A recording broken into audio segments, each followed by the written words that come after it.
What is up, y'all? Jacob Klukas with Work the Crowd, and now we are on to part 19 of this series as we start to dive into teams that made the playoffs last year. So, already good teams looking to continue to add on to hopefully make the playoffs again this year.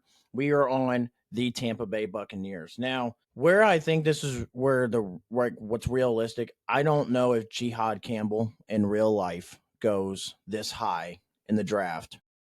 And I think the highest he potentially goes is to Indianapolis at pick 14. If he doesn't, he's going to fall down here to Tampa. And I think that's the perfect scenario for Tampa. It's that they can get Jihad Campbell. But obviously, we're in a situation where we can't do that right now. So now we have to look elsewhere. So we can look at pass rusher. We can look at other linebackers potentially. But do we have first round grades on any of these guys? Probably not. So we're going to look past linebackers. Could look at DBs. There is Malachi Starks here to help out in the secondary.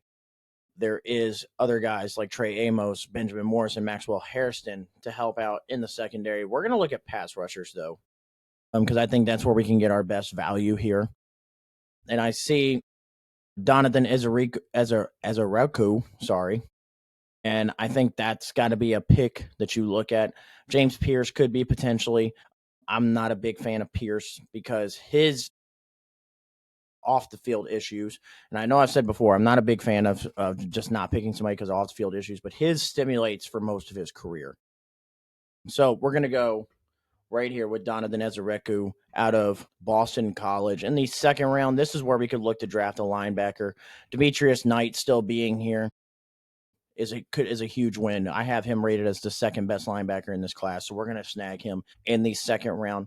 And then we're going to wrap up our 3-round mock draft. We're going to look safety potentially. We could also potentially look at corners here, but we're going to go safety here. I really like either of these 3 picks between Lathan Ransom, Makuba, or Kevin Winston. I'm going to go a guy that I haven't really drafted much this draft in these mocks, and we're going to go Kevin Winston Jr. out of Penn State right here in the 3rd round. So 3-round mock, we get Donovan Ezereku in the 1st round to help rush the passer. 2nd round, Demetrius Knight Jr. out of South Carolina at the linebacker position. And then in the 3rd round, Kevin Winston Jr., which I know a lot of y'all see PFF Big Board. He's rated 29 on their big board, and he fell in the 3rd round. A lot of that has to do with his injury coming off of, I believe, a torn ACL. A lot of skepticism around him, but we're going to take him in the 3rd round. Tampa Bay fans, let me know how we're feeling. Go 3 straight defensive players, help out this defense in Tampa.